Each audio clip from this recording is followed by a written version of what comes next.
Hey guys, so I will admit, before starting the stream, I have fixed me a bowl of chili, and it feels really good. Although right now I feel like my stomach is just saying, oh no, why? Anyways, greetings creatures and humans alike. I am MagiQDog, and tonight we are going to be reacting to One Piece Chapter 1097. But what's this? Something's different. Do you know what it is? I got me a new front! See? Hang on just a second. Just a second, guys. Because, I got me some new front styles, and I got it from, Rydar Borgreef, also from Fiverr. This person did a fantastic job. But yeah, look at this. He even added, well, I think it's a he, but I don't know. Anyways, this person, they even added like little diamonds in there, and I didn't ask them to do that. So that's so cool. But yeah. I actually gotta change out a bunch of stuff on my fonts now. I was able to fix my alerts and everything. I just need to finish up some things here on the Streamlab. But anyways, we're not going to be focusing on that. Instead, we're going to be jumping right into the One Piece chapter. I know the last one, it was pretty good and stuff with the God Valley incident and Kuma's backstory and all of that. However, this is Kuma's backstory, like I said. So, we're going to skip from the God Valley and head right into the rest of his past. So, let's go on ahead and get started. Alright, so, chapter 1097, Genie. And all, look at this. We got Kuma hunting salmon in the river, and looks like we got those two kids that are, well, this is more of them being adults now. Like, probably around, like, 18 or something. Looks like we got the two guys, which, by the way, I didn't realize this. But if you go back to Bonnie when she was first introduced, there were these two characters that look almost like the kids that Kuma just helped out in the last chapter. Which, that is really neat. We also got a girl in front of Kuma that looks like a Genie. But we're about to find out right now with page 1.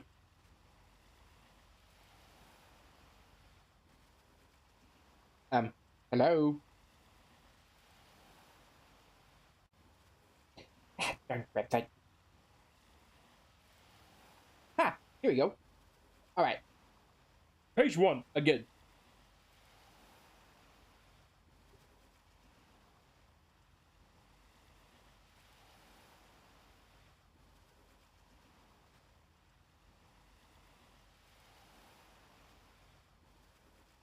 Oh, if only they knew.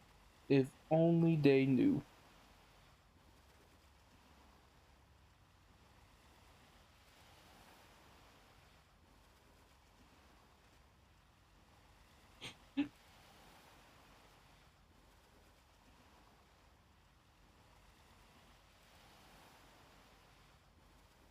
Alright, so, 30 years ago, 8 years after the God Valley incident, we have a bunch of old people that are lining up at the church where Kuma and Genie are staying at.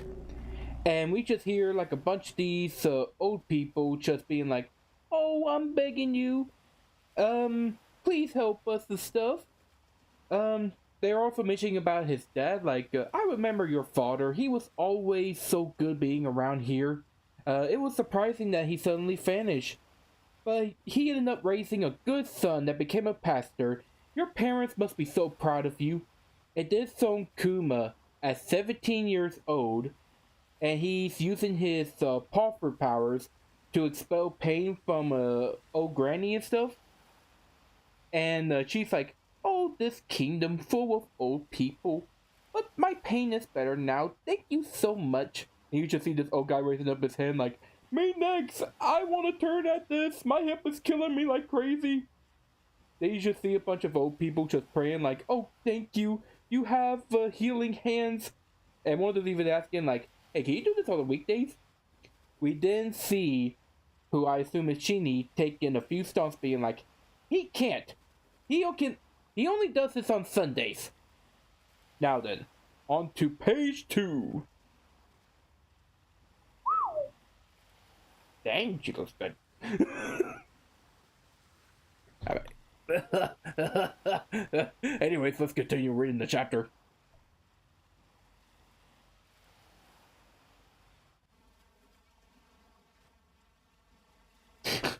She the stingy. That's so good.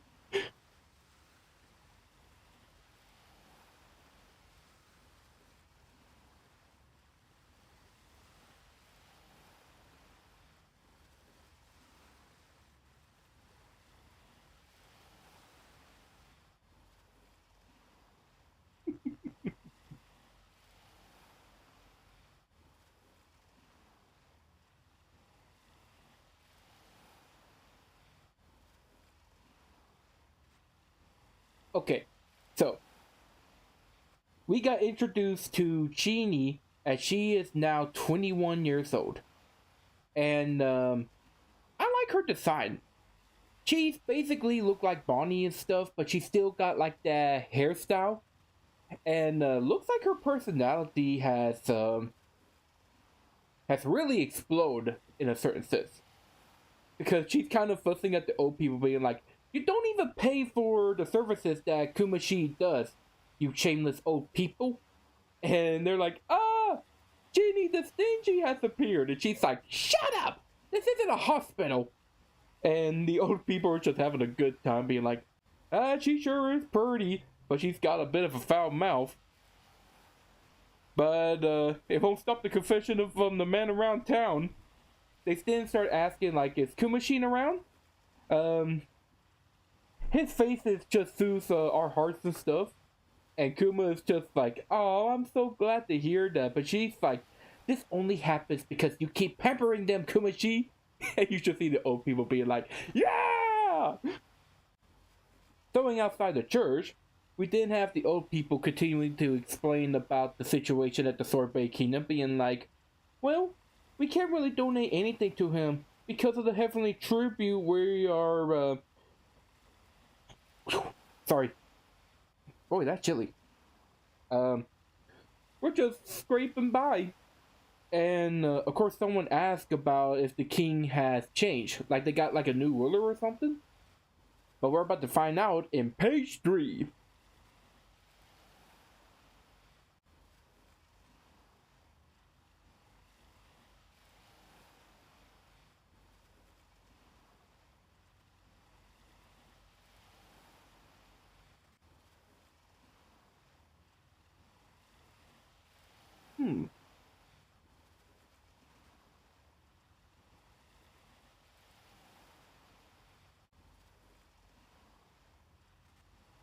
Oh, I see. Why does he look so familiar? So familiar. I don't know.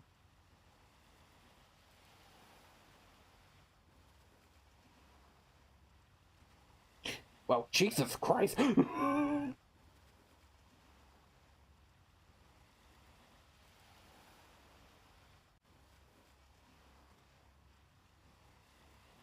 Okay, so they're explaining about how the new king has changed, but it turns out that this king is not good. Let's see. We have like the king of the Sorbet Kingdom, where he's got like a kind of like a big round nose, kind of have like part of a goatee or something, but he looks very familiar. Like I swear I saw him at the Reverie or something. I'm gonna look back into this later on. But anyways, the people are complaining like the new king, Mercury, is a cold-blooded king that demands sick people like us to pay the heavenly tribute.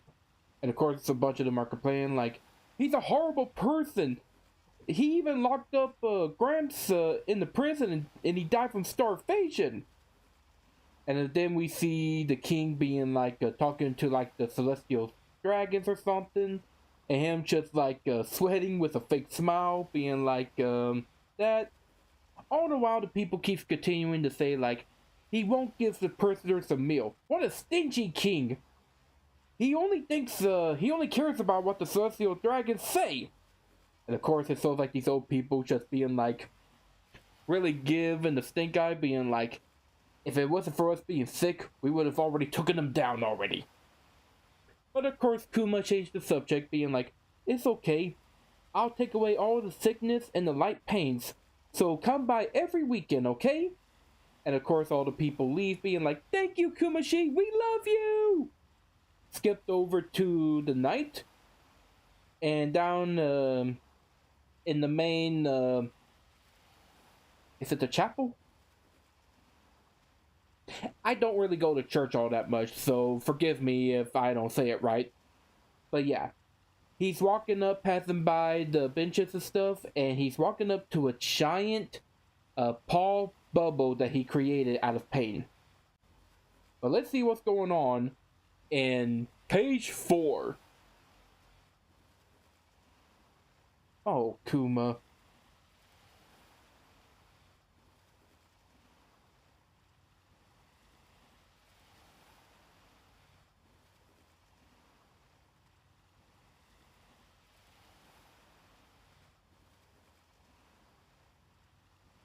Okay, I see.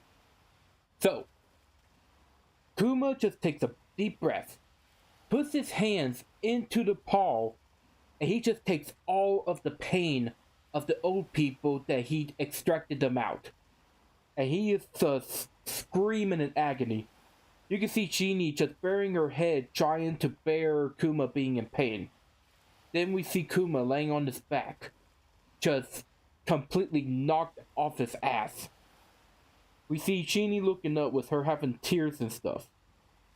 You know, getting ready to get Kuma up. Skipping over, okay, Chini's gotta be strong in order to get him off the floor and get him on the bed. But yeah, she's taking care of his wounds and stuff. And she's like, you do this week after week. They don't know how much you are suffering, Kumashi. And he's like, well, it can't be helped. I have to take care of the extraction of pain and suffering in order to make the bubble disappear. So that's something else. Turns out that if he doesn't take in the pain, or if someone else doesn't take in the pain, it'll just keep floating there. Which is honestly a good thing, because if you don't, and if that thing floats off, it'll be like some poor fool would just be walking and be like, oh, what is that? Maybe I should touch it. But dead. But yeah. But the fact that he does this weekend after weekend, oh man, Kuma. Boy, that's chilly. Anyways, let's continue on with page 5.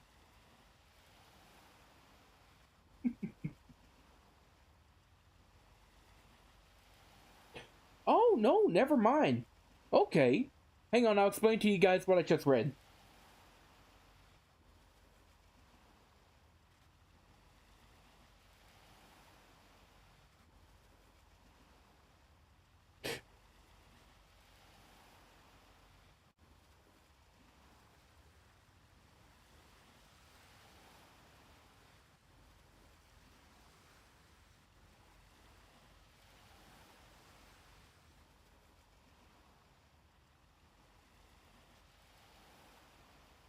Oh, that's cute. Okay, so he's got an ice pack just hanging on his head and stuff, and he looks over to Chini being like, if I leave it alone, it'll just return to the original person. But I'm happy. I'm sorry that I make you worry, but as long as everyone is happy, so am I. So I gotta train to be strong. So that's something else. If, you know, that actually adds more in depth to the nothing happened situation. If Zoro didn't do the nothing happened, then something would have happened. I'm sure you all get what I'm talking about. But anyways, let's continue on. We just see Chini being like, that's not the problem here. The problem is, but she gets cut off being like, No, she gets cut off because Kuma looks over being like, but hey, we got some food here, so why don't we just go ahead and chow down? And of course, this changes her attitude being like, yay, food! We didn't see the two eating and stuff. Genie's just being a glutton, Kuma just laughing, and them just having a great time. We now skipped over to a few years, 25 years ago to be precise, where Kuma is now 22 years old. And outside of the church, we hear a lot of screaming. I'm guessing it's Genie being like, let's get married, why not? And Kuma's like, no. Then we just hear her being like, let's do it! You love me, don't you? I love Genie. I really love her. She's going to be one of my favorite characters. Oh. Okay. Page. Crap, what page am I on? I think I'm on page 6. I think. Page 6.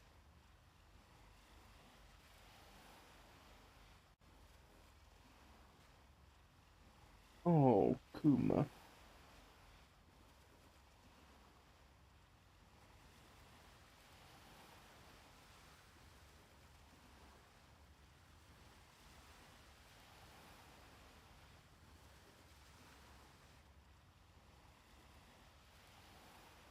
Mm-hmm.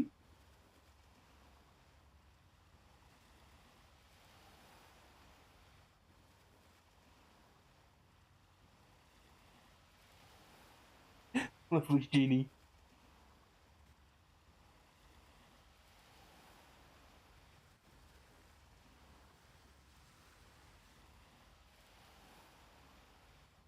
Okay, so Genie is screaming at Kuma, being like, I will make you happy, so marry me! And Kuma being flustered, being like, well, I would be happy to, but he then remembers his father screaming about how he's the only one with Buccaneer blood and to spare Kuma and his wife. And of course, with him thinking that, he's thinking, I don't want to make her suffer. He then decides to change the subject, as he looks down at the newspaper being like, hey, look at this. We got another article about the freedom fighters. And it looks like they're causing a lot of protests throughout a lot of kingdoms. We then see a picture of Dragon, as Kuma's being like, looks like the government finally issued a warrant for them. Dragon. And this is where Kuma gets inspired, being like, he's a cool person. He's got to be someone's hero.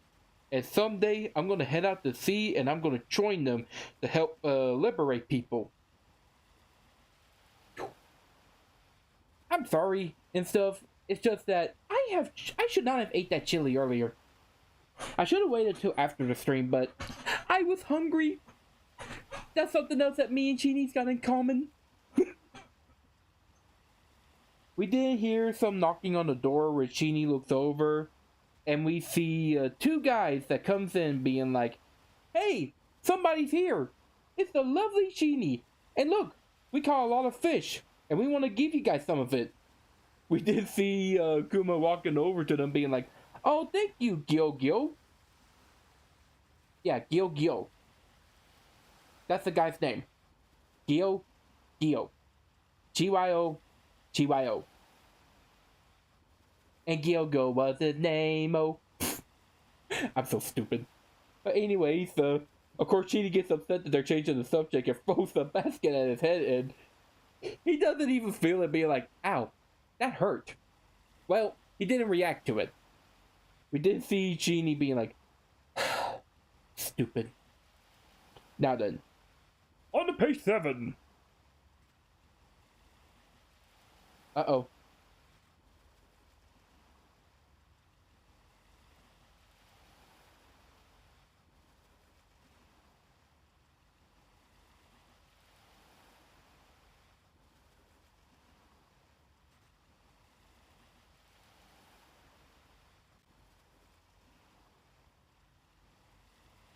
Uh-oh.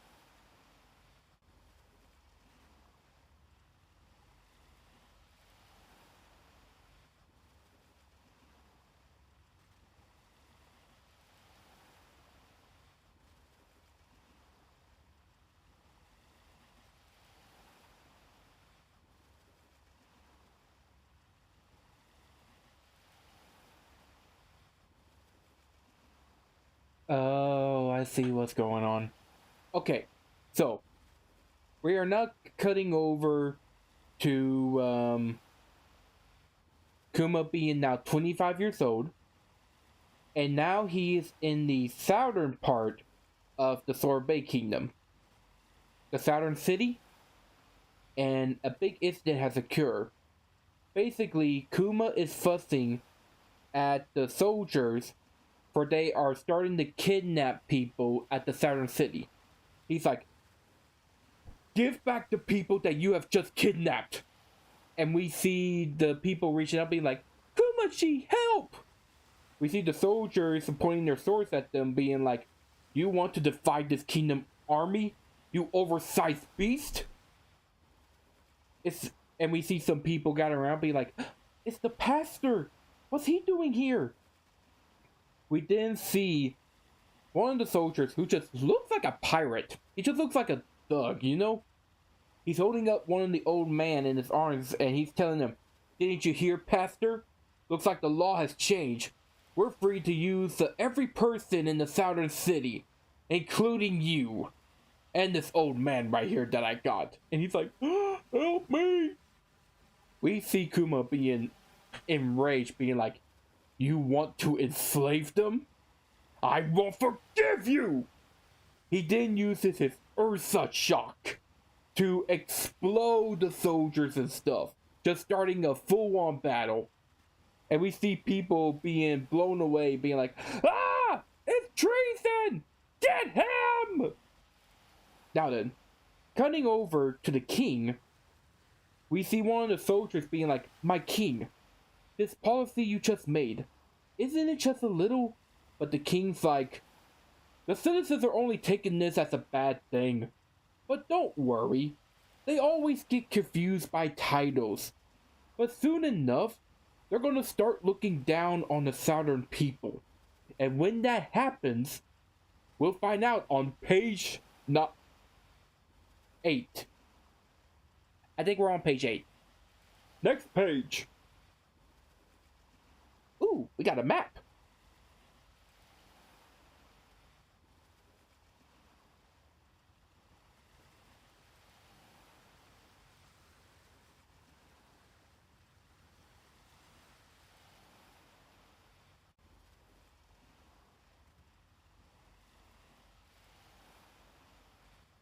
Oh, you asshole.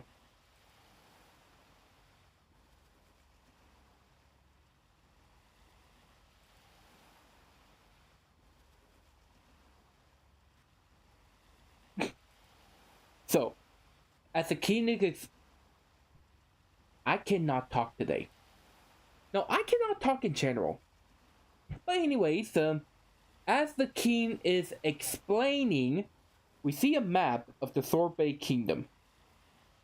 We see that there is a upper part where it's got most of the city along with the castle. And we also see the what is considered the lawless area, which is at the southern part of the island. It's got the old people's village, it's got Kuma's church, basically just that whole area in general. And the king starts to explain, starting today, the northern area will be the only part of the Sorbet Kingdom, and the heavenly tribute citizens that will pay to the world government, they will be decided by the value of them. And because of that, the old people who are a pain in my butt for not paying so much, we are going to cut them off. And that will result in our country to flourish. Cutting over, we see Kuma, Chini, and the Gain in prison. We see Kuma beaten up, and he just looks down being like, why are you guys here with me? And we just see Chini open up one eye being like, we went on the rampage and demanded for them to give you back. And we just see the other guys being like, but we got our asses beat. Yeah, we didn't stand a chance. Anyways, next page. Hey, I'm actually going by this pretty fast. Oh, never mind. We got a big one.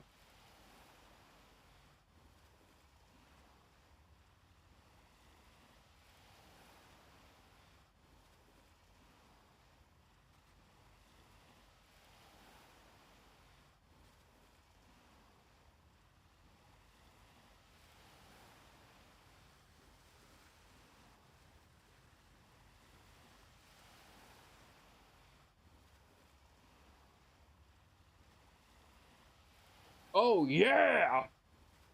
Hang on, I'll tell you guys what's going on in a minute.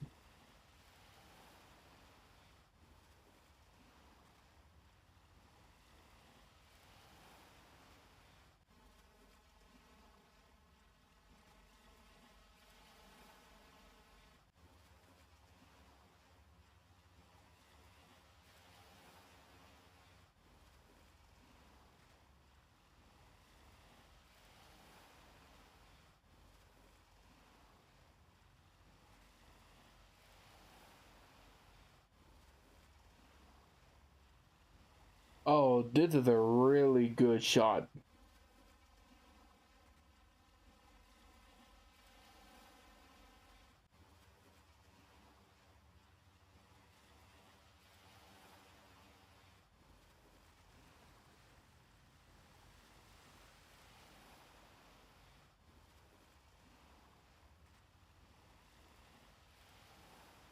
Okay, so we see Kuma looking up, being very angry. And he's just like, Genie, this is going to become a discriminatory kingdom. I can't stand it. And Genie is like, I know. King Bakuri is a minion to the Celestial Dragons. He got this from them. But if we defy this country, it means we have to fight the world government as well. However, right before anything else happens, we've seen that the Soybre Kingdom and the castle is being attacked as a huge explosion raises up, being like, boom! We didn't see people screaming and running, be like, wah! Well, you don't really see the people screaming and running, but you get the feeling that people are screaming and running. But anyways, looks like it's mainly the soldiers that are screaming and be like, ah! Who is this, guys? My king! We have to escape together! Ah! We didn't see. It's kind of a terrifying shot, really. We see Dragon and Yvonne in the side view with their silhouettes being cut out. And we just see Yvonne just laughing with a sinister... He looks like he's laughing with a sinister smile. Sinister smile! Good lord. But yeah. And he's just like, do you think I'll let you escape? You who act like celestial dragons yourselves? And Dragon's like, what a pitiful insect. Afterwards, the kingdom is celebrating as they're like, they did it! They dethroned the king! The slave policy has been abolished! Oh, thank the god! I mean, thank god! I would hate if we had to become just a kingdom. We didn't hear the narrator being like, thanks to a group's intervention. Intervention. Give me a second, guys.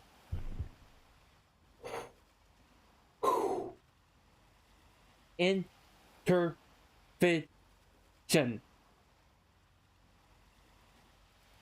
I need to go back to school.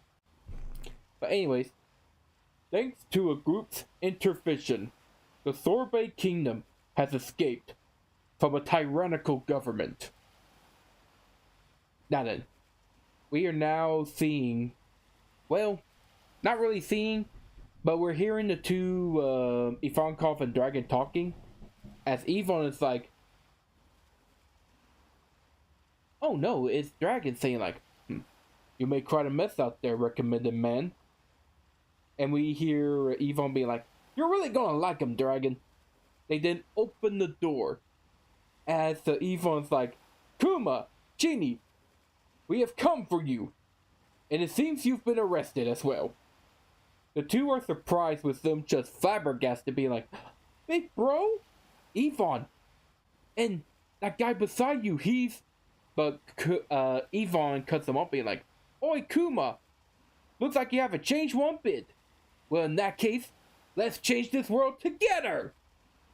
We then see this really cool shot of Dragon, Yvonne, Kuma, Genie, and the rest of the Revolutionary Army. As it looks like they are, it looks like they're just posing for a poster. That's really what it looks like. But we also have the narrator coming up, being like, "They have stirred a lot of angry protests against the world government in every kingdom. The freedom fighters, established after the great dawn of piracy.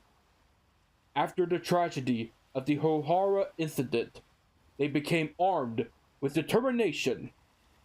Dragon and Ivankov are the main pillars, with the addition of Bartholomew Kuma. And later, they reformed and transformed into the Revolutionary Army that has become famous all across the world." That could have went better than what I said. But anyways, next page.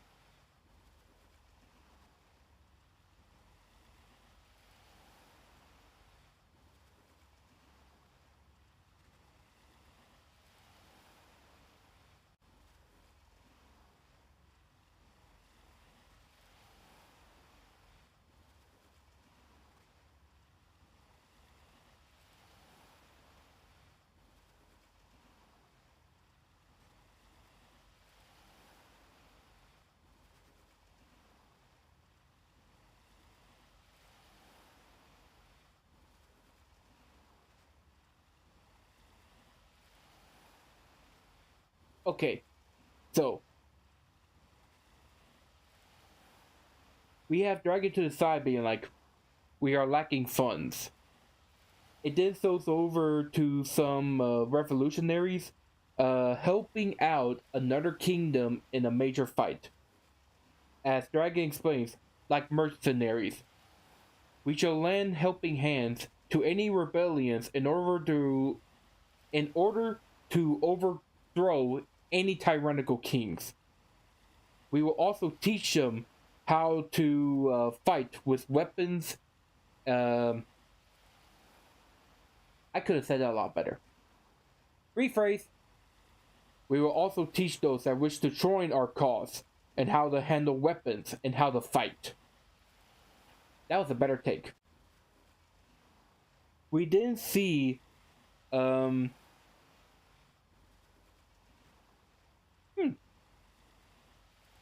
it's not Dragon's ship.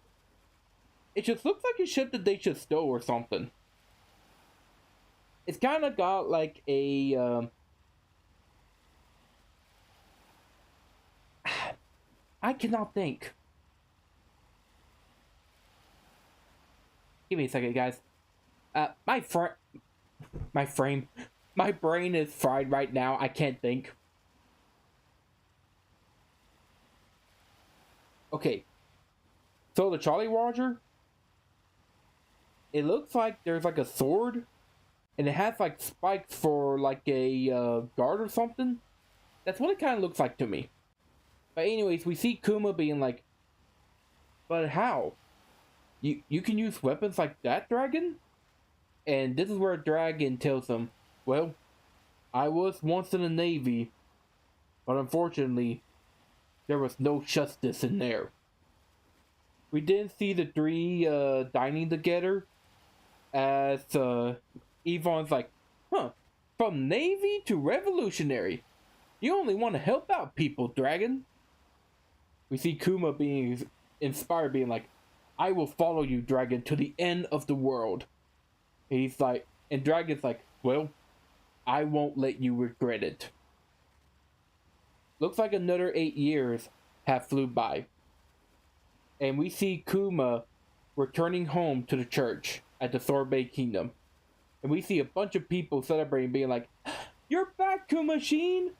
You need to come home. Well, you know we're very worried about you." And we see Kuma being like, "Well, I'm glad to hear that."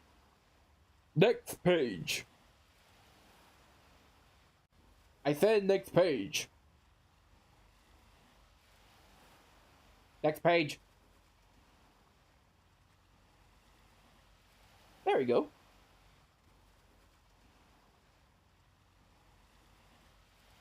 Okay, this is interesting. Oh, I'm actually on the last page. Holy crap. Okay. So, while Kuma is returning home to the Sorbet Kingdom, we are also seeing 14 years ago in some random kingdom. We see Chini along with her own group as one of the guys is like, huh, you look happy, Chini. And we see the Eastern Revolutionary Army Captain Chini. Oh no. If she was the Eastern Revolutionary Army captain, then yeah, this ain't gonna be good. Which we kind of figured since this is Kuma backstory, but still, no. But anyways, it shows her fiddling with a gun and stuff while chewing on a piece of meat in her mouth. And she's like, huh? Did you see it in my face? Well, it's about tomorrow. I'm going to be meeting up with Kumashi's division too. I'm going to be meeting up with Kumashi's division. That's why I'm so happy. She's a really good girl. I hope nothing bad happens to her. Please, Oda, please. Let her live, please. I'm begging you. I know most likely it's not going to happen, but please. But anyways, we see them talking and stuff where Captain Kuma is very lucky. Everyone loves him so much. And she's like, what? You guys idolize him? You brats are gross. We then see someone stepping into the foreground being like, what a foul mouth. Which it looks like it surprised Chini. Or something like that. I don't know. But anyways, at the main revolutionaries headquarters, which is Go, which used to be Go until they had to move it because of the Blackbeard situation, but this is in the flashback, so this is the original headquarters.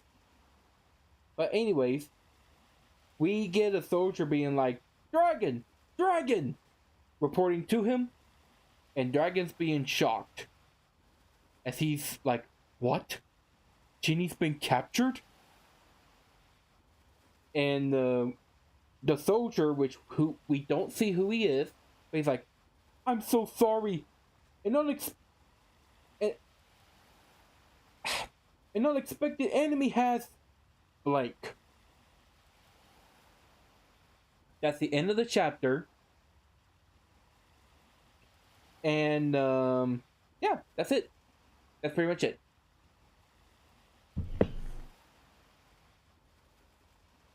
I will say, first of all, I want to apologize because my communication skills has really been terrible.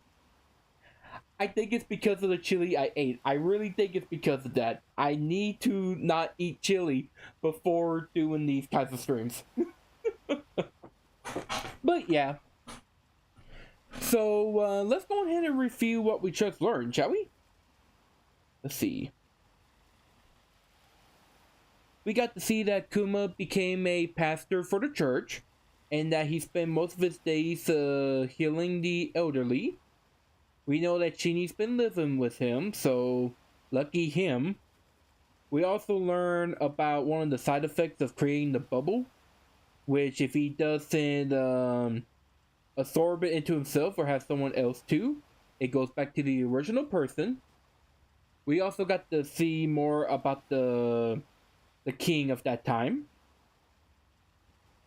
We skipped over some years where we saw how Kuma defied the king when he was trying to take in people to become slaves for the celestial dragons. And even though he wasn't able to stop them, luckily for him, Dragon Ivankov showed up and was able to liberate the kingdom. And that is when both him and Chini join to become the future Revolutionary Army members. We got to see that Kuma became one of the top 3, along with Dragon and Yvonne. We got to learn that Chini also joined in as well, as she became the Eastern Revolutionary Army captain. However, we learn at the end of the chapter that she's been captured by an unknown enemy. So, what does this mean? Well, it's obvious what this means. It means that, I think my poor girl ain't gonna make it. I think she's gonna be a goner. And I don't want that. I really like her character. And it's because of this one chapter. But yeah. Guess that's pretty much it. Looks like we don't get a break, so next Wednesday I'll see you guys, and I promise not to eat chili. But yeah. With that, that's pretty much it. So, thank you all for coming on this fantastic reaction stream. I hope y'all had as much fun as I did as we got to learn more about Kuma's backstory, his struggles, his happiness, and more importantly, Chini. Please leave a like and subscribe to my YouTube channel, that way you're able to see all my previous videos and stuff. Also check me out on X, as that's where I do my announcements and pulls. And check me out on Twitch as well, as that's also where I do some of my streaming. And with that, I bid the show adieu. So long. See ya. Bye bye. See you later, alligators. Okay, bye. Now then, I'm gonna go back home, lay down, and try to rest this upset stomach. Oy.